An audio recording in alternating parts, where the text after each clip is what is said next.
Let's finish decorating this tree and spill the tea. It's not tea, it's water.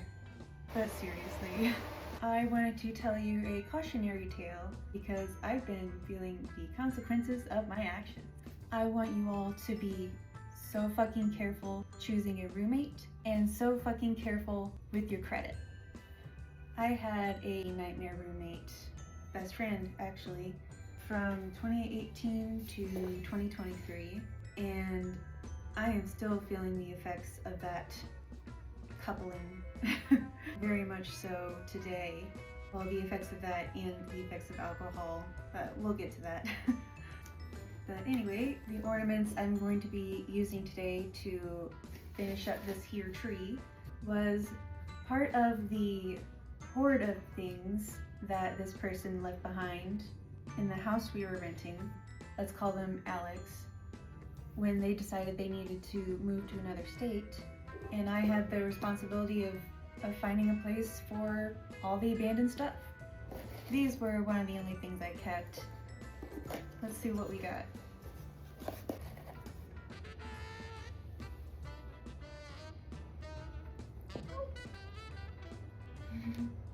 But yeah, do not choose to live with someone if they've shown themselves to be unreliable in any way.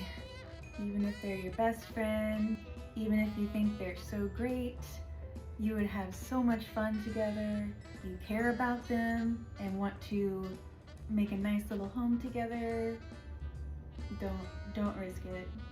Be vigilant. Yeah, I lived with Alex for a little over 4 years, and my dumbass really thought they would get their act together.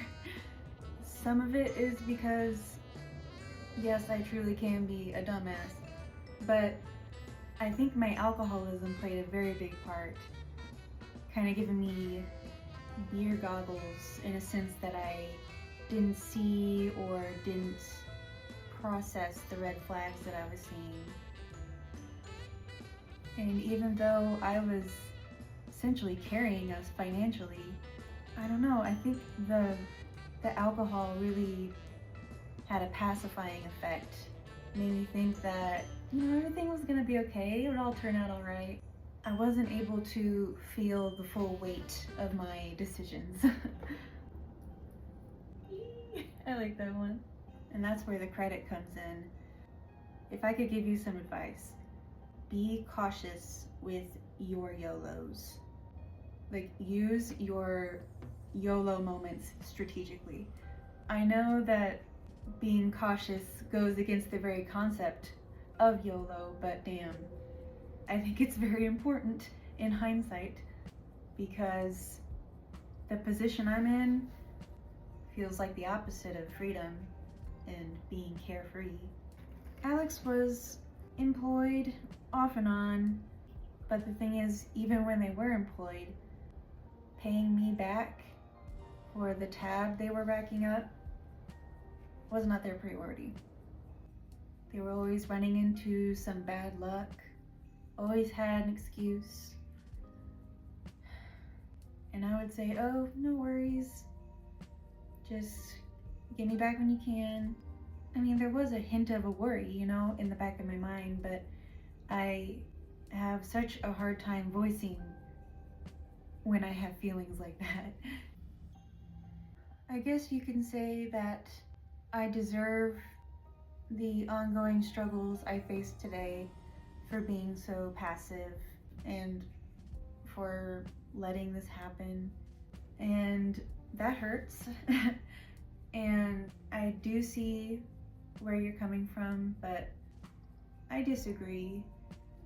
It's not okay for someone to target you when you have addiction and impulse control issues and social issues, and to come in and make a show of being just the most genuine friend, so charming, so caring, and making such a, what I thought was a strong, meaningful connection, and it turns out to be fake. It turns out that it was all a means of survival for you. That's the only logical conclusion I can come to, is that it was never a genuine friendship. Because if you really cared about me, you wouldn't have me shoulder the $9,000 debt you racked up. Because yeah, we had little YOLO moments here and there. Like, oh, let's go get piercings, or let's get some stuff to do a fun project for the house, like some decorations or something. But the crux of the issue was the big boy expenses, like rent and utilities. Oh, and I paid for taking care of their cat, which I'm happy to do. Like, I want the cat to be taken care of, but damn. Toward the end was when it really got bad, meaning that they were unemployed for, God, I don't know, at least 6 months. I might be misremembering. And that was also around the time when I had gotten sober and I really saw things for what they were. But I still felt powerless, you know? I don't have the heart to kick someone out.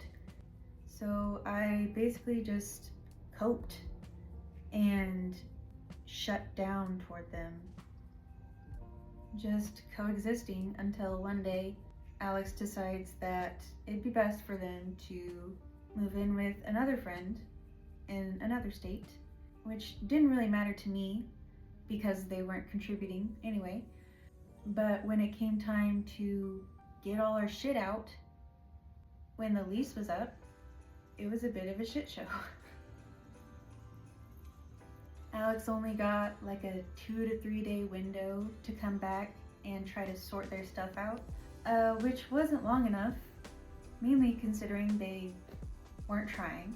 They used that time to visit with friends, which, fine, it's been a while, see your friends, but they truly did not try.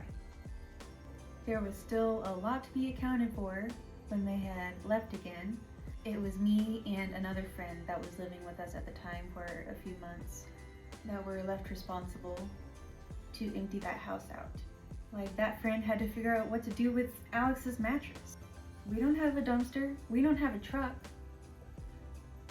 And I can't remember if Alex offered, but we ended up discussing them scheduling like a Goodwill pickup, like to come to the house. Like, they told me the day that they had scheduled it for, and I set out a bunch of stuff out in the yard to get picked up and then, you know, donated. Set out all the stuff, never showed up. Pathological liar. I guess there's a small chance that it truly was some kind of mix-up, but the blinders are off and I am so suspicious of this person. And to top it all off, that shit got rained on. Of course. But hey, the neighborhood still came by, picked through it. Good for them.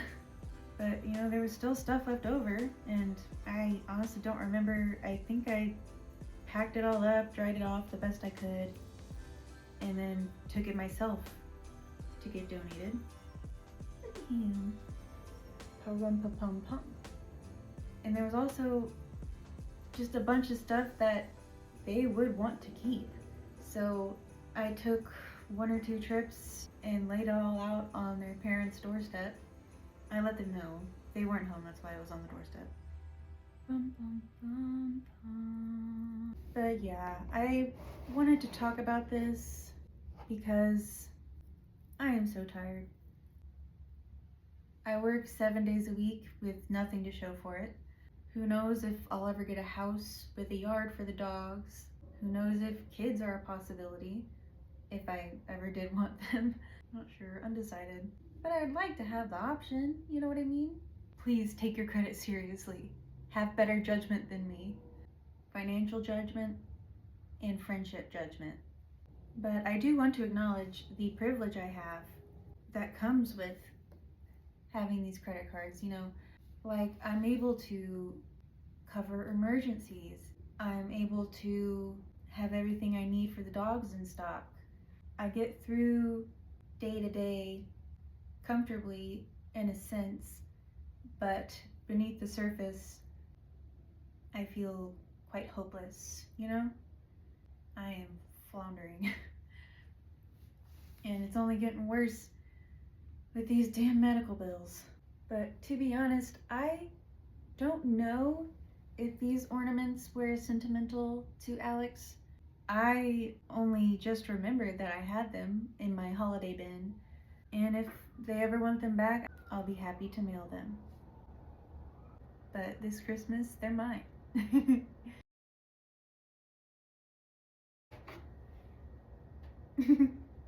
Finding little moments of joy this holiday season. And I hope you are festive and fantastic as well. Bye!